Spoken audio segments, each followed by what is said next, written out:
ఉత్తరప్రదేశ్కు Congress party ఇన్ఛార్జిగా కొత్తగా Rajendra Paul Gautam నియమితులయ్యారు. సో నియమితులు కావడంతో నేను ఒక స్టేట్మెంట్ ఇచ్చాడు.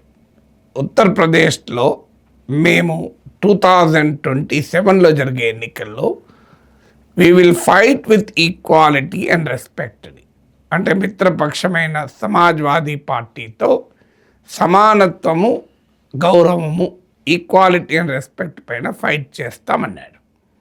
దీని ఇండికేషన్ ఏంటి?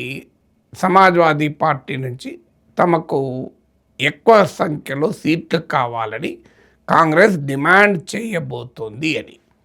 ఇటీవల పరిణామాలతో కాంగ్రెస్ కాస్త హుషారుగా ఉంది. ఇప్పటిదాకా కాంగ్రెస్ పార్టీని బీజేపీ ఓడించగలుగుతుంది సులభంగా, కానీ ప్రాంతీయ నేతల్ని మోడీ ఎదుర్కోలేడు, ప్రాంతీయ పార్టీల్ని బీజేపీ ఓడించలేదు అన్న నరేటివ్ ఉండేది. కానీ ఒరిస్సాతో మొదలై ఇటీవల బెంగాల్ ఎన్నికలతో ఈ నరేటివ్ కాస్త పంక్చర్ అయిపోయింది. తర్వాత రెండవ డైమెన్షన్ ఏమంటే కాంగ్రెస్ పార్టీ వేగంగా నిర్ణయాలు తీసుకోదు, ఫలితంగా నష్టపోతూ ఉంటుందని. తమిళనాడు రాజకీయ పరిణామాలతో ఆ నరేటివ్ కూడా పక్కకు పోయింది. తమిళనాడులో దశాబ్దాల మిత్రపక్షమైన డిఎంకేను గంటల వ్యవధిలోనే వదిలేసి, క్షణాల వ్యవధిలోనే వదిలేసి టీవీకేతో చేరింది కాంగ్రెస్ పార్టీ. ఈ రెండు పరిణామాలతో పాటు తృణమూల్ కాంగ్రెస్, శివసేనలో చీలికలు, ఇక నెక్స్ట్ బీజేపీ టార్గెట్ జార్ఖండ్ ముక్తి మోర్చా, సమాజ్వాదీ పార్టీ ఉంటాయని చర్చలు జరుగుతున్న సమయంలో కాంగ్రెస్ ఒక కొత్త నినాదాన్ని దేశ రాజకీయాల్లో పెట్టింది.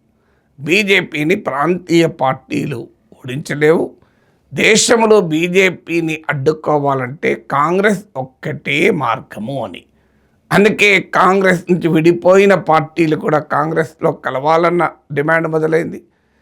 ఇది లక్ష్యం ఏంటి అంటే బీజేపీ అధికారంలో రాకూడదనుకునే ఓటర్లకు ఇక ఏ ప్రాంతీయ పార్టీ చాయిస్ కాదు, కాంగ్రెసే చాయిస్ అని చెప్పడం ఈ ఉద్దేశం. సో ఈ నరేటివ్ల నేపథ్యంలో, ఈ పరిణామాల నేపథ్యంలో కాంగ్రెస్కు ఎక్కడ లేని కాన్ఫిడెన్స్ వచ్చేసింది. అందుకే యూపీలో సమాజ్వాదీ పార్టీతో మరింత గట్టిగా బేరసారాలు జరపాలని చూస్తోంది. కాంగ్రెస్ ఎస్పీల రాజకీయ కలయికకు చాలా చరిత్ర ఉంది. ఆ పాత హిస్టరీ పక్కకు పెడితే 2017లో అసెంబ్లీ ఎన్నికలు జరిగినప్పుడు కాంగ్రెస్ ఎస్పీ కలిసి పోటీ చేశాయి. 403 సీట్స్ ఉత్తరప్రదేశ్ అసెంబ్లీలో ఉంటే కాంగ్రెస్ 106 సీట్లకు పోటీ చేసింది, కానీ కేవలం 7 సీట్స్లో మాత్రమే గెలిచింది. దాంతో 2022 లోక్సభ ఎలక్షన్స్కి, అసెంబ్లీ ఎలక్షన్స్కి వచ్చే వరకు కాంగ్రెస్ ఎస్పీలు విడివిడిగా పోటీ చేశాయి. కాంగ్రెస్కు కేవలం 2 సీట్లు మాత్రమే వచ్చాయి. ఇది కాంగ్రెస్ చరిత్ర. అంటే కలిసి పోటీ చేసినా ఏమీ లేదు, విడిగా పోటీ చేసినా ఏమీ లేదు. సో అందువల్ల కాంగ్రెస్ పార్టీ ఈ ఓవర్ యాక్షన్ వదిలేయాలి అని మిత్రపక్షాలు హెచ్చరిస్తున్నాయి. కానీ కాంగ్రెస్ పార్టీ వాదన ఏంటంటే సో కాలం మారిపోయింది, సో కహానీ చేంజ్ హోగయా, సో బదల్ గయా అని చెప్తోంది, రాజకీయాలు మారిపోయాయని. సో అందువల్ల ఉత్తరప్రదేశ్ ఎన్నికల్ని కాంగ్రెస్ పార్టీ చాలా గట్టిగా తీసుకోవాలని చూస్తోంది అనేది క్లియర్గా అర్థమవుతోంది. సో ఇటీవల ఒక్క తమిళనాడులోనే కాదు డిఎంకేతో విడిపోవడం, మీకు బీహార్లో కూడా ఆర్జేడీతో చాలా లాస్ట్ వరకు కూడా కుస్తీ పట్టింది కాంగ్రెస్. మీకు హర్యానా అసెంబ్లీ ఎన్నికల్లో ఆమ్ ఆద్మీ పార్టీని పక్కకు పెట్టింది. ఢిల్లీలో అంటే కలవటానికి పొలిటికల్ భూమిక లేదు. కానీ మీకు అలాగే ఇటీవల రాజ్యసభ ఎన్నికల్లో జార్ఖండ్లో కాంగ్రెస్ అభ్యర్థి ఓడిపోయిన తర్వాత ఆ పార్టీ మిత్రపక్షాలైన జార్ఖండ్ ముక్తి మోర్చా, ఆర్జేడీ, సిపిఐఎంఎల్ను విమర్శిస్తే ఆ 3 మిత్రపక్షాలు కాంగ్రెస్ చెప్పింది, కాస్త నీలో నువ్వే చూసుకో, ఇతరుల గురించి మాట్లాడేటప్పుడు నీ ఇంటిని చక్కబెట్టుకో అని కాంగ్రెస్ పార్టీకి సలహా కూడా ఇచ్చాయి. ఇక 2024 లోక్సభ ఎలక్షన్స్లో ఎస్పీ కాంగ్రెస్ కలిసి పోటీ చేసి అద్భుతమైన విజయాన్ని సాధించాయి. సో మొత్తం 80 లోక్సభ సీట్స్ బీహార్లో, యూపీలో ఉంటే గతంలో భారతీయ జనతా పార్టీ అద్భుత విజయాలు సాధించింది 2014లో, 2019లో. కానీ 2024లో కేవలం 33 సీట్స్కే పరిమితమైంది. కానీ కాంగ్రెస్ ఎస్పీ అలయన్స్ 43 సీట్స్ గెలుచుకుంది. అందులో ఎస్పీ 37 సీట్స్, కాంగ్రెస్ 6 సీట్స్ గెలుచుకుంది. కాంగ్రెస్ 17 సీట్స్లో పోటీ చేస్తే 17 స్థానాలు పోటీ చేసి 6 స్థానాలు గెలిచింది.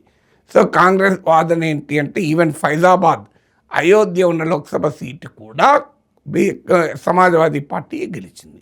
సో కాంగ్రెస్ వాదన ఏంటంటే ఎస్పీ రేపు అధికారంలోకి రావాలన్నా కాంగ్రెస్ కలిస్తేనే వస్తుంది. అంటే కాంగ్రెస్కు విడిగా పోటీ చేసి సీట్లు తెచ్చుకునే కెపాసిటీ లేకపోవచ్చు, కానీ సమాజ్వాదీ పార్టీ గెలవాలి అంటే కాంగ్రెస్ బలం తప్పదు అని. ఇక సమాజ్వాదీ పార్టీ వాదన ఏంటంటే కాంగ్రెస్ ఉనికి ఉండాలంటే రాష్ట్రంలో మాతో కలవక తప్పదు అని. రెండు అంశాలు నిజమే. కాంగ్రెస్ పార్టీ ఉనికి ఉండాలంటే ఎస్పీతో కలవాలి, ఎస్పీ అధికారంలోకి రావాలంటే కాంగ్రెస్ అవసరము. ఇది విన్ విన్ సిచ్యువేషన్గా ఉంది కనుక దాన్ని రెండు పార్టీలు అకామిడేట్ చేసుకుంటే ఇద్దరికీ మంచిది. కాదనుకుంటే విన్ విన్ సిచ్యువేషన్ కాస్త లూజ్ సిచ్యువేషన్గా మార్చుకున్న ఆశ్చర్యపడాల్సింది ఏమీ లేదు. ఎందుకంటే కాంగ్రెస్ అతి ఆశతో, ఓవర్ కాన్ఫిడెన్స్తో హర్యానాలో ఆప్తో కలవనంది. 2024 లోక్సభ ఎలక్షన్లో ఆప్కు 1 సీటు పోటీ చేసింది, కాంగ్రెస్ 9 సీట్స్లో పోటీ చేసింది. 5 సీట్లు గెలుచుకుంది కూడా కాంగ్రెస్. ఆప్ కూడా చాలా నారోలో కురుక్షేత్రంలో ఓడిపోయింది. కానీ అసెంబ్లీ ఆ తర్వాత అసెంబ్లీ ఎన్నికల్లో ఆప్తో కలవటానికి కాంగ్రెస్ ససేమిరా అంది.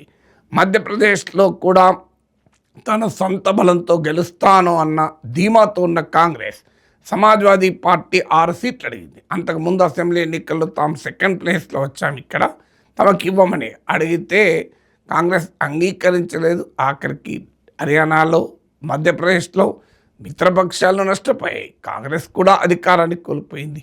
అందువల్ల రాజకీయ పార్టీలో అనుభవాల నుంచి నేర్చుకోక అతి విశ్వాసాన్ని ప్రదర్శిస్తే ఏమి జరుగుతుందో అనటానికి ఎన్నికల్లో మనకు అనేక అనుభవాలు ఉన్నాయి. కానీ కాంగ్రెస్ పార్టీ దాన్ని గమనిస్తున్నట్టు లేదు.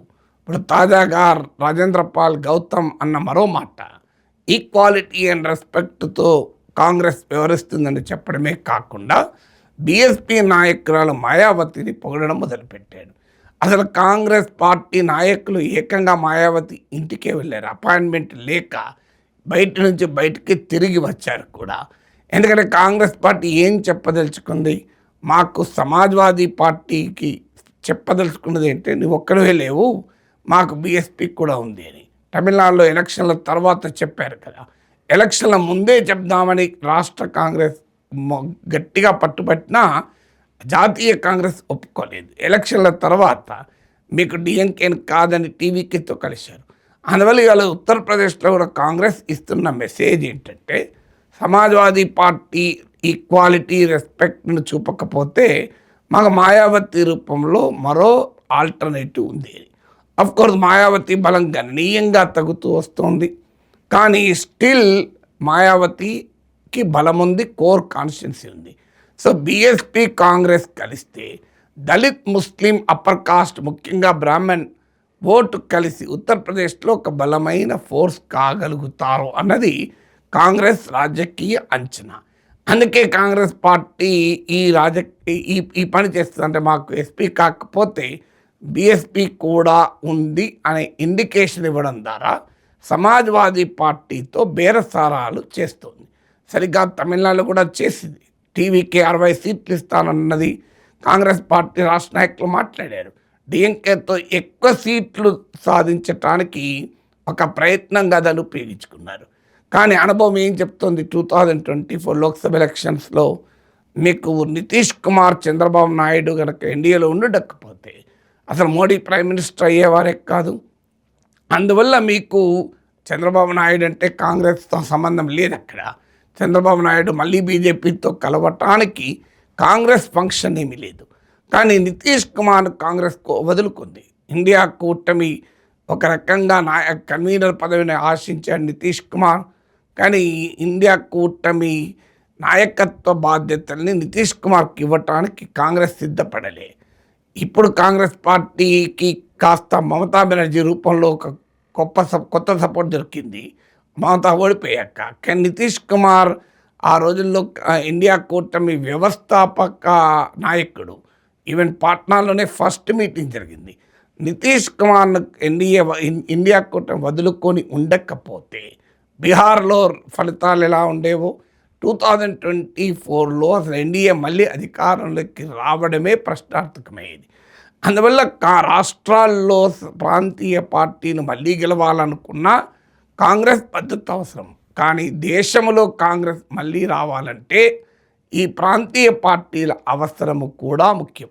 ఇది గమనించకుండా కాంగ్రెస్ పార్టీ మేమే బీజేపీని ఓడిస్తాం 2029లో అనుకుంటుంది భ్రమే.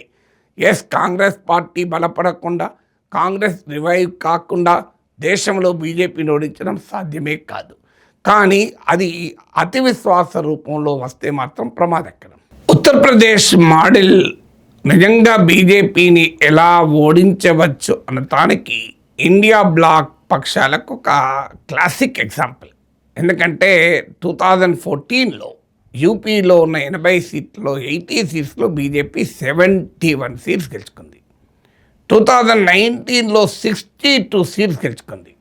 అంటే ఉత్తరప్రదేశ్లో బీజేపీ నేషనల్ ఎలక్షన్స్లో ఎంత బలంగా ఉందో చూడండి. ఆ తర్వాత 2024కి వచ్చే వరకు 33 సీట్స్కు పడిపోయాయి. సో దీంట్లో ఒక ముఖ్యమైన భూమిక పోషించింది కాంగ్రెస్ ఎస్పీ అలయన్స్. ఈ వాస్తవం మర్చిపోయి ఇందులో మా వాటా ఎంత అని కొట్టుకుంటే జరిగేది బీజేపీకి లాభం, ఈ రెండు పార్టీలకు నష్టం.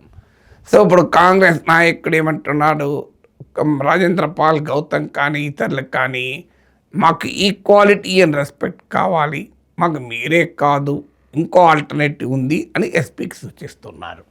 ఎస్పీ నాయకులు బహిరంగంగానే చెప్పారు 2027లో జరిగే అసెంబ్లీ ఎన్నికల్లో కలిసి పోటీ చేస్తాం, కానీ మిత్రపక్షాల షరతులకు బ్లాక్మెయిల్కు లోబడి మాత్రం పోటీ చేయము.